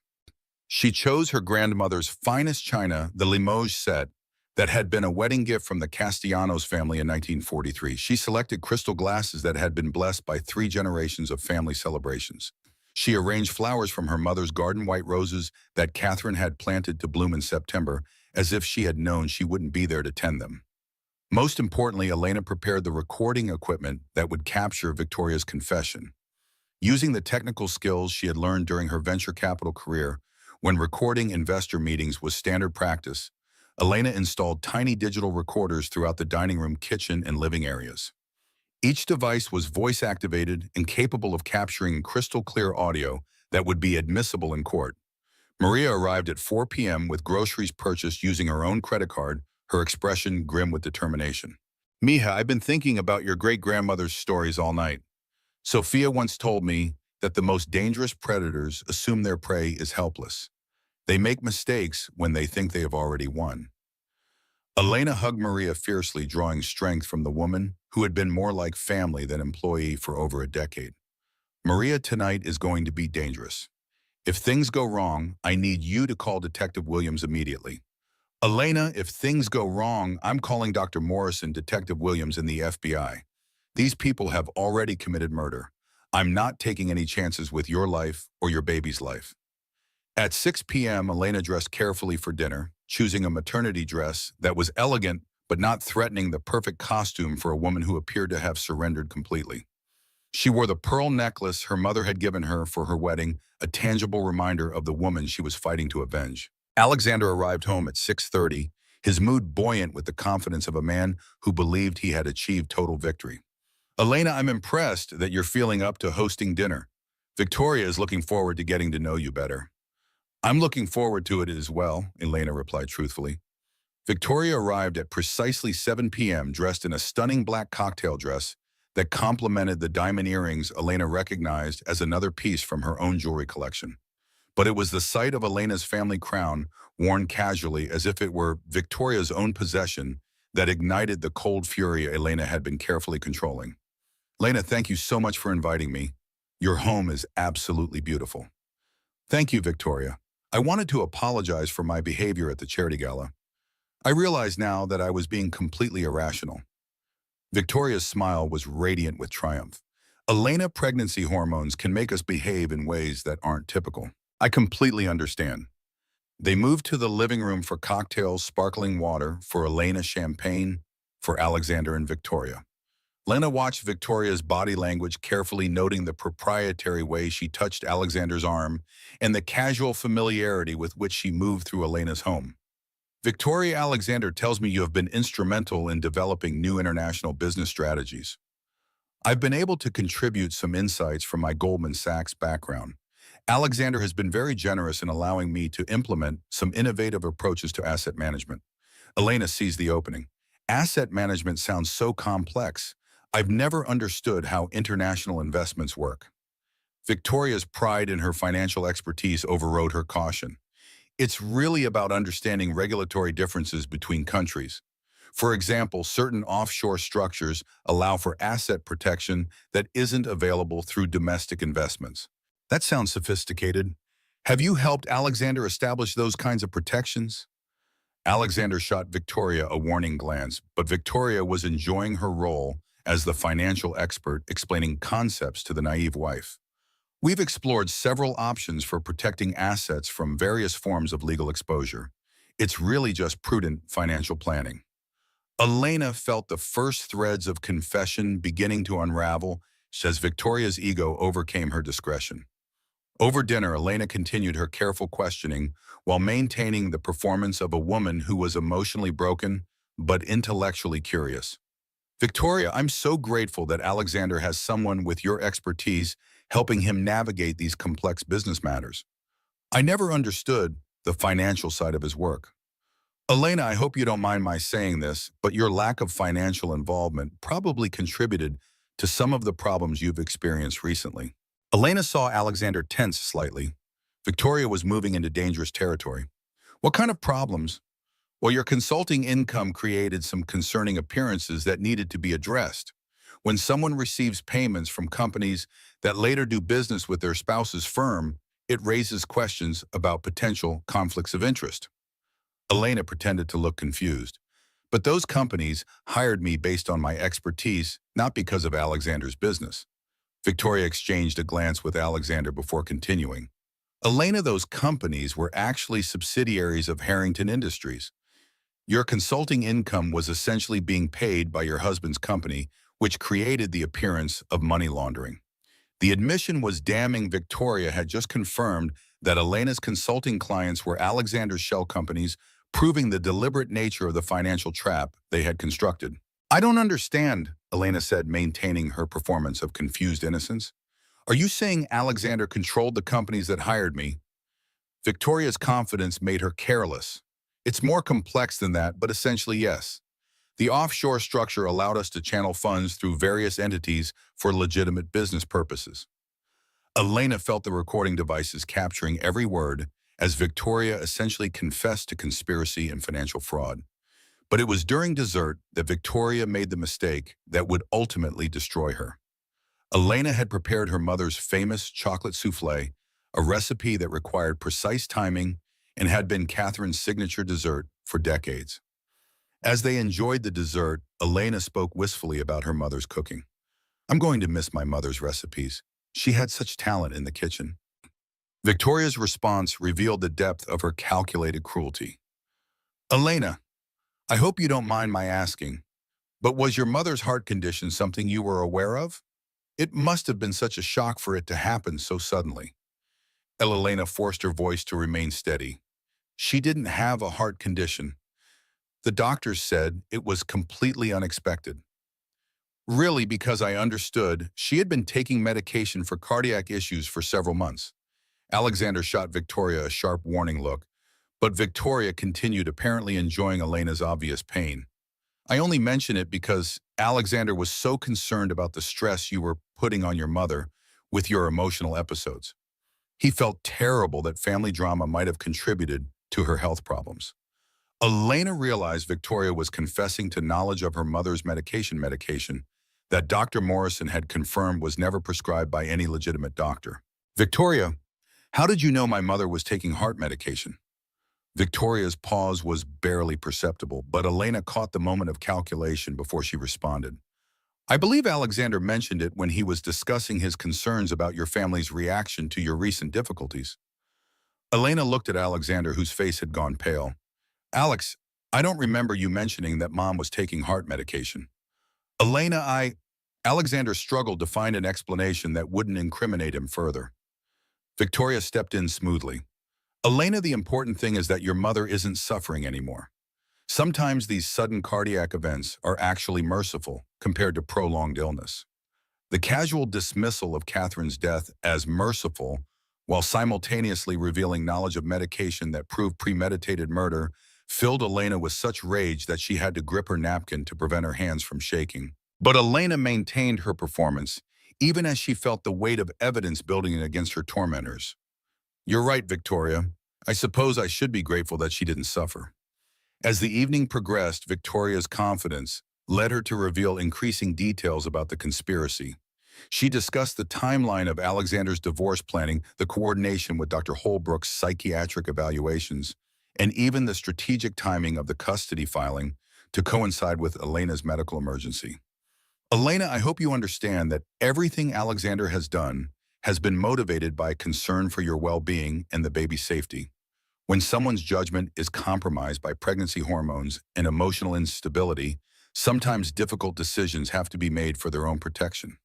Elena realized Victoria was now openly admitting to the psychological manipulation campaign while framing it as benevolent intervention. Victoria, you've been so understanding throughout this whole situation. I'm sorry I was initially suspicious of your relationship with Alexander. Elena, I understand why you might have been concerned, but Alexander and I are partners in ensuring his business success and family stability. Sometimes that requires difficult conversations about changes that need to be made. The admission that Victoria saw herself as Alexander's partner in controlling his family was exactly the kind of evidence Elena needed to prove conspiracy. But it was Victoria's final mistake of the evening that provided Elena with the weapon she needed to destroy them both. As they moved to the living room for coffee, Victoria casually mentioned her plans for redecorating Elena's home. Elena, once you're settled in your new living situation, I was hoping to update some of the decor in this house. The nursery especially could use a more modern approach. The implication that Victoria would be raising Elena's daughter in Elena's own home was breathtakingly cruel. But Victoria continued, apparently unaware of how much she was revealing. I've been researching nannies with experience in high-conflict custody situations, someone who could provide stability for the baby while documenting any concerning behavior from visiting parents. Elena realized Victoria was planning to use professional childcare providers as witnesses against Elena in future custody proceedings. That sounds very thoughtful, Victoria. Alexander and I want to ensure the baby has the most stable environment possible. Sometimes that means making difficult decisions about limiting contact with family members who might not be emotionally reliable. The conversation continued for another hour, with Victoria revealing detail after detail of their plans to permanently separate Elena from her daughter. By the time Victoria and Alexander left at 11 p.m., Elena had recorded over 4 hours of admissions that proved conspiracy, financial fraud, and premeditated murder. But more than that, Elena had discovered something crucial about her opponents. They were so confident in their victory that they had become reckless with their admissions. As Elena reviewed the recordings with Maria, they both realized they had captured evidence that could send Alexander and Victoria to prison for decades. Mija, you did it. You got them to confess to everything. Elena felt the first real hope she had experienced since this nightmare began. She had evidence of financial fraud, conspiracy, and murder. She had legal representation and medical documentation. She had allies in Dr. Morrison and Detective Williams. Most importantly, she had rediscovered the strength that had carried 4 generations of Castellano's women through impossible challenges. But even as Elena celebrated her tactical victory, she knew the war was far from over. Alexander and Victoria had already proven they were willing to commit murder to protect their conspiracy. Now that Elena posed a real threat to their plans, they would escalate their attacks with the desperation of cornered predators. Elena spent the remainder of the night copying the recordings to multiple secure locations and preparing for the legal counterattack that would begin the next morning. She had risen from the ashes of her despair, and she was ready to reclaim her throne. But first, she would make Alexander and Victoria pay for every moment of pain they had inflicted on her family. The war for Elena's life had entered its next phase, and this time she held the weapons. Saturday morning arrived with the crisp promise of autumn and the intoxicating sensation of holding weapons that could destroy one's enemies. Elena woke feeling truly rested for the first time in weeks, her sleep undisturbed by anxiety because she finally possessed the tools necessary for justice. The recordings from Friday's dinner contained over 4 hours of Victoria confessing to financial fraud, conspiracy, and knowledge of premeditated murder. Sarah Williams had already reviewed the audio files and confirmed they constituted admissible evidence that could result in criminal charges. Elena, this is the most comprehensive confession I've encountered in 20 years of practice, Sarah said during their 9 a.m. phone call. Victoria essentially admitted to every element of conspiracy, fraud, and accessory to murder. Combined with Marcus's financial evidence and Dr. Morrison's medical documentation, we have everything needed to destroy their case and potentially send them to prison. Elena felt the second wave of false security wash over her as she contemplated the magnitude of her tactical victory. In a single evening, she had gone from powerless victim to holding evidence that could unravel years of carefully planned conspiracy. Sarah, what's our next step? We file emergency motions to dismiss all divorce and custody proceedings based on evidence of fraud and criminal conspiracy. Simultaneously, we file criminal complaints with the district attorney's office requesting immediate arrest warrants for both Alexander and Victoria. Elena's sense of triumph was amplified when Marcus called from his hospital bed with additional good news. Elena, I've accessed my safety deposit boxes and recovered all the financial evidence Victoria thought she had destroyed. More importantly, I found something that will shock you: documentation proving that Victoria and Alexander have been planning this conspiracy for over 2 years. Marcus explained that the evidence included emails dating back to before Victoria's employment at Harrington Industries, proving that their relationship was never professional, but rather a calculated partnership designed to steal Elena's assets and eliminate her as an obstacle to their future together. Elena, they didn't fall in love and then decide to betray you. They fell in love with your money and spent 2 years planning how to steal it while destroying your credibility. The revelation filled Elena with cold satisfaction. Every moment of their seemingly spontaneous romance had been a calculated performance designed to manipulate and ultimately destroy her. Dr. Morrison called at noon with medical evidence that further strengthened Elena's position. Elena, the toxicology report confirms that your mother was systematically poisoned over several weeks with medication that would guarantee a fatal cardiac event under emotional stress. We have proof of premeditated murder.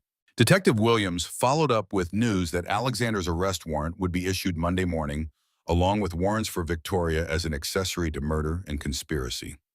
Mrs. Harrington, we've also discovered surveillance footage from the hospital parking garage that shows Alexander tampering with Marcus Rodriguez's vehicle.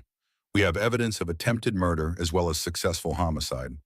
By Sunday afternoon, Elena's legal team had prepared a comprehensive assault that would simultaneously destroy Alexander's divorce case, expose the financial fraud, prove the conspiracy, and result in criminal charges for murder. Elena spent Sunday evening in her nursery, surrounded by the pale yellow walls and furniture she had chosen with such hope months earlier. For the first time since this nightmare began, she could envision actually bringing her daughter home to this room, raising her in safety and security, while Alexander and Victoria faced the consequences of their crimes. The false security felt intoxicating as Elena imagined Victoria's shock when the arrest warrants were served, Alexander's panic when his financial crimes were exposed, and the satisfaction of watching them both led away in handcuffs. Elena even allowed herself to fantasize about reclaiming her family's crown from Victoria's head during the arrest, restoring the heirloom to its rightful place as a symbol of Castellanos women's triumph over adversity. Monday morning dawned with Elena feeling more confident than she had in months. She dressed carefully in a navy blue maternity suit that projected competence and stability, the perfect outfit for a woman reclaiming her life through the legal system. At 9 a.m., Elena met with Sarah Williams to review their final strategy before filing the emergency motions. Elena, once we file these documents, there's no going back. Alexander and Victoria will be arrested, their assets will be frozen, and their conspiracy will be exposed publicly. Are you prepared for the media attention this will generate? Sarah, I'm prepared for whatever it takes to protect my daughter and get justice for my mother. Sarah smiled with the confidence of an attorney holding an unbeatable hand. Then let's destroy them. They walked into the courthouse at 10 a.m., followed by Dr. Morrison, Detective Williams, and Marcus, who had discharged himself from the hospital against medical advice to attend the proceedings. Elena felt surrounded by allies and armed with irrefutable evidence. The emergency hearing was scheduled before Judge Patricia Morrison, no relation to Dr. Dare. Morrison, a respected jurist known for her intolerance of financial fraud and domestic abuse. Elena's confidence soared as Sarah presented their evidence with prosecutorial precision. The recordings of Victoria's confessions played through the courtroom's sound system, her voice clearly admitting to conspiracy fraud and knowledge of premeditated murder. Judge Morrison's expression grew increasingly stern as she listened to Victoria casually discussing plans to separate Elena from her baby and redecorate Elena's home for her own use. Ms. Williams, this audio evidence is extraordinarily damning. Are you prepared to file criminal complaints based on these admissions? Yes, Your Honor. Detective Williams is standing by to serve arrest warrants immediately upon your order. Elena felt victory within her grasp as Judge Morrison reviewed the medical evidence of her mother's murder and the financial documentation of Alexander's fraud. Based on the evidence presented, I am prepared to issue emergency orders dismissing all divorce and custody proceedings pending criminal investigation. I am also issuing immediate asset freezes and restraining orders against both Mr. Harrington and Ms. Sinclair. Elena's triumph was complete. She had successfully exposed the conspiracy, proven the murders, and secured protection for her daughter's future. But it was at the moment of her greatest victory that the second devastating twist destroyed everything she had fought to achieve. Alexander's attorney, David Morrison, no relation to Dr. Morrison or Judge Morrison, stood and addressed the court with the calm confidence of a man holding a nuclear weapon. Your Honor, before you issue those orders, I must inform the court that Ms. Sinclair is currently in federal custody on unrelated charges, and my client has been cooperating with federal authorities in a criminal investigation that takes precedence over these proceedings. Elena felt the blood drain from her face as the implications became clear. Mr. Morrison, please explain. Your Honor, Ms. Sinclair was arrested yesterday evening by the FBI on charges of corporate espionage and international money laundering. She has been working as an undercover federal agent investigating Harrington Industries for the past 18 months. The words hit Elena like a physical blow. Victoria wasn't Alexander's co-conspirator. She was a federal agent gathering evidence against him. Furthermore, Your Honor, the recordings Mrs. Harrington obtained were captured during an ongoing federal investigation, and their use in civil proceedings could compromise national security interests. Elena watched in horror as her perfect evidence was suddenly transformed from proof of Victoria's guilt to obstruction of a federal investigation. Alexander's attorney continued his devastating revelation. Your Honor, my client has been cooperating with federal authorities to expose international financial crimes that extend far beyond his company. The offshore accounts Mrs. Harrington's team discovered were established under federal supervision to trace money laundering networks. Elena realized that every piece of evidence she had gathered, every recording she had made, and every legal motion she had filed was now potentially criminal obstruction of a federal investigation. Judge Morrison's expression shifted from stern justice to concerned confusion. Mr. Morrison, are you telling this court that Mrs. Harrington has unknowingly interfered with a federal criminal investigation? Yes, Your Honor, and I'm afraid the situation is more complex than that. Alexander's attorney presented sealed federal documents that Elena's team was not permitted to review, but which apparently detailed the scope of the investigation Victoria had been conducting. Your Honor, Mrs. Harrington's mother was not murdered by my client or Ms. Sinclair. Mrs. Catherine Castellanos was an unwitting victim of the international criminal network that federal authorities have been investigating. The medication found in her system was traced to a pharmaceutical smuggling operation that uses heart medication as a cover for trafficking controlled substances. Elena felt her world spinning as her mother's murder was reframed as collateral damage in an international crime investigation rather than personal revenge by Alexander and Victoria. Furthermore, Your Honor, the evidence of financial fraud that Mrs. Harrington's team collected actually documents legitimate federal law enforcement operations designed to trace international money laundering. Mrs. Harrington has potentially compromised years of undercover work. Sarah Williams stood shakily to address the court. Your Honor, we were not informed of any federal investigation. Our evidence suggests Ms. Williams, Judge Morrison interrupted. If these proceedings could compromise national security interests, I have no choice but to suspend all civil actions pending federal review. Elena watched helplessly as her moment of triumph transformed into complete defeat. The evidence she had gathered, the allies she had assembled, and the justice she had sought were all suddenly recast as criminal interference with federal law enforcement. But the most devastating blow came when Alexander's attorney played a recording that shattered Elena's remaining hope. Your Honor, this recording was made by federal agents yesterday evening during Mrs. Harrington's dinner party. Victoria's voice filled the courtroom, but this time Elena heard a different conversation, one that had apparently been recorded simultaneously by federal surveillance equipment. In this version, Victoria's confessions were revealed as carefully scripted responses designed to gauge Elena's knowledge of the international crimes being investigated. Victoria had been feeding Elena information to determine whether Elena was involved in the money laundering network. Elena, I need to determine whether you've been aware of the international transactions your husband has been facilitating, Victoria's voice said during a break in the dinner conversation that Elena hadn't heard. Your consulting income from those European companies suggests you might have been unknowingly involved in money laundering operations. Elena realized that Victoria's seemingly damning admissions had actually been professional interrogation techniques designed to assess Elena's potential criminal liability. The final blow came when Alexander himself took the stand to explain his cooperation with federal authorities.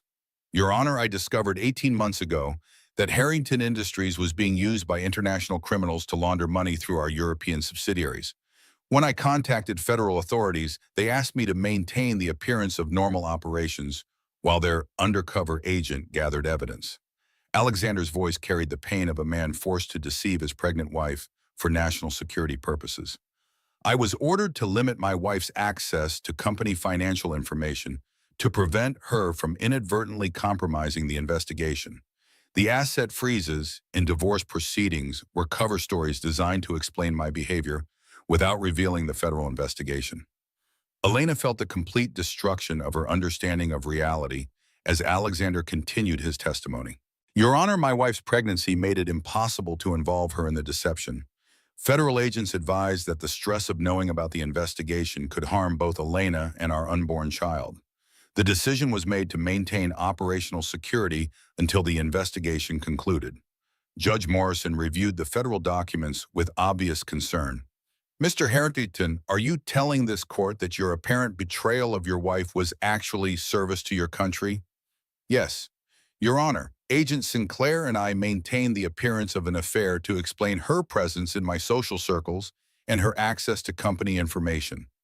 Every interaction was documented and supervised by federal authorities. Elena listened in stunned disbelief as her husband revealed that their marriage hadn't been destroyed by betrayal, it had been sacrificed for national security. The charity gala where Agent Sinclair wore Mrs. Harrington's family crown was a federal operation designed to signal to international money launderers that the Harrington family was changing its social alliances.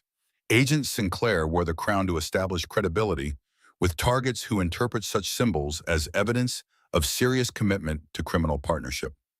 Elena realized that even her family's heirloom had been weaponized as evidence in a federal investigation.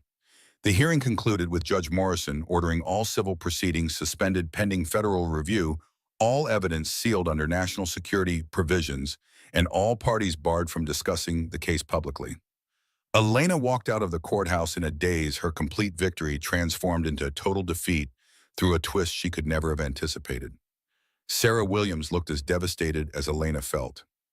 Elena, I'm so sorry. In 20 years of practice, I've never encountered anything like this.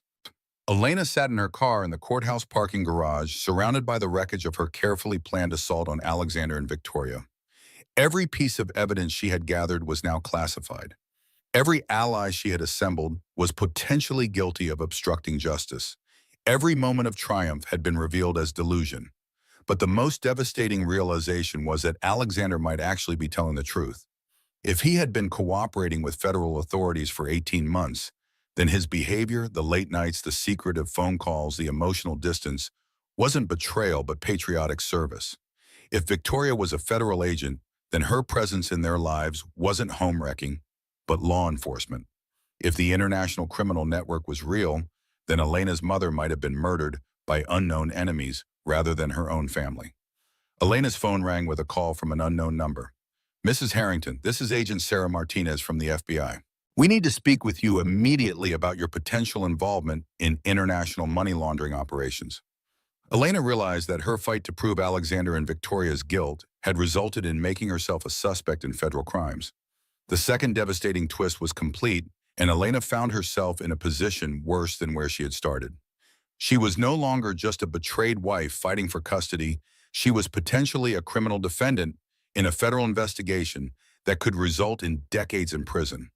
The war for her throne had taken a turn that Elena could never have imagined, and she was no longer certain who her enemies really were. Tuesday morning arrived with the gray weight of federal surveillance and the suffocating knowledge that Elena's every move was being monitored by law enforcement agencies whose motives remained unclear. She sat in her kitchen, still wearing yesterday's courtroom attire, reading the business section of the newspaper, where Harrington Industries' stock price had plummeted 30% overnight, following unspecified federal investigations into international business practices. Elena's phone had been ringing constantly since dawn, reporters seeking comment, business associates expressing concern, and social acquaintances offering carefully worded support that felt more like information gathering than friendship. She had ignored them all, instead focusing on the one conversation that might provide clarity in her upended world. Agent Sarah Martinez arrived at 10 a.m. with the measured professionalism of someone accustomed to delivering life-changing information. At 45, Martinez carried herself with the confident authority of a federal agent who had navigated complex cases involving national security and organized crime. "Mrs.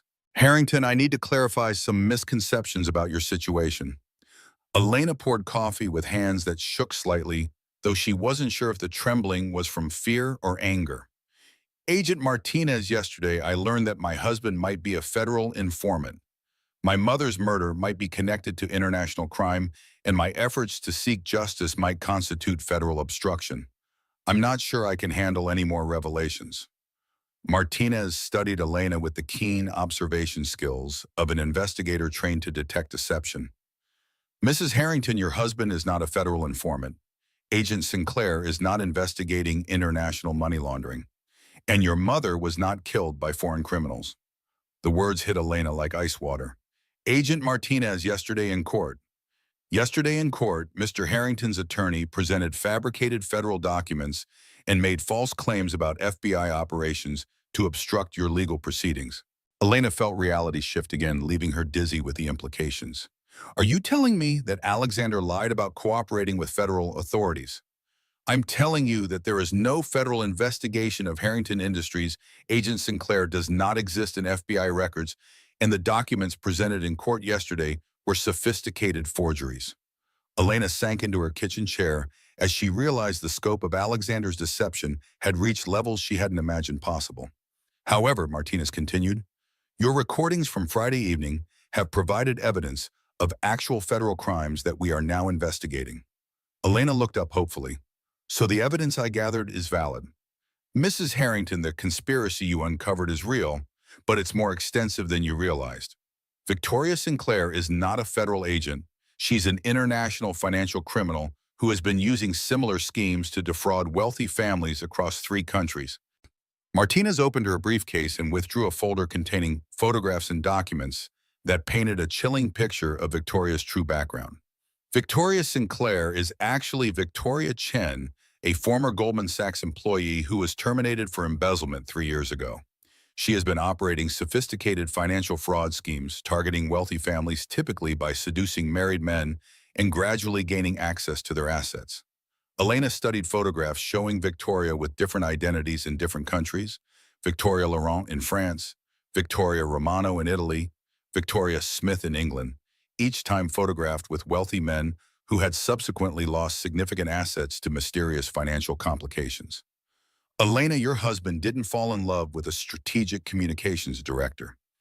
He fell victim to an international con artist who specializes in destroying families like yours." The revelation should have provided some comfort, but Elena felt only a deeper sense of violation.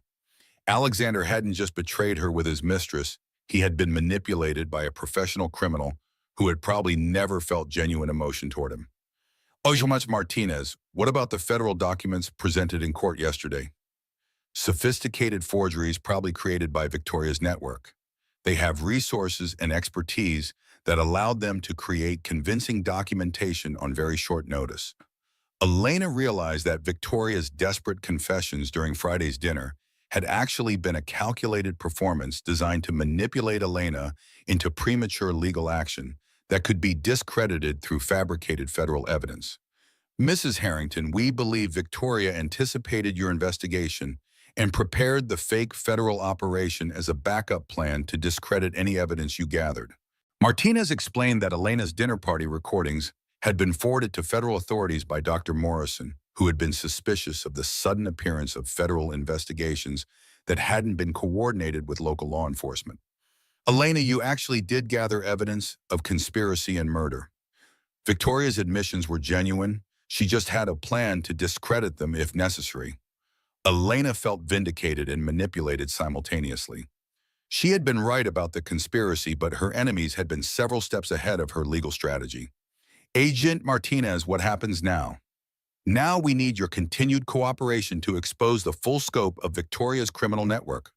But Elena, you need to understand that Victoria is still free and still dangerous. Yesterday's court performance was designed to buy time, not admit defeat. Elena's sense of hope was tempered by the reality that Victoria was still actively working to destroy her family. What do you need me to do? We need you to attend today's emergency board meeting at Harrington Industries and document any attempts by Victoria to manipulate the company's response to the federal investigation. Elena was surprised. What board meeting? The board meeting Alexander called for 2 p.m. to address the stock price collapse and media speculation about federal investigations. Elena realized Alexander hadn't informed her about the meeting, yet another betrayal in their crumbling marriage. Audrey Martinez continued, Elena, we have reason to believe Victoria will attempt to position herself as Harrington Industries' interim leadership to gain legal control over company assets before fleeing the country. Elena felt a surge of protective rage at the thought of Victoria taking control of the company she had helped build. Agent Martinez, I may not have legal standing to attend a board meeting given the divorce proceedings. Mrs. Ashiyashan. Harrington, you are still legally married and still a significant shareholder through your original venture capital investment. You have every right to be present. Elena realized she had been so focused on the personal betrayal that she had forgotten her legitimate business interests in Harrington Industries. Furthermore, we need someone inside that boardroom who can recognize Victoria's manipulation tactics and document her admissions.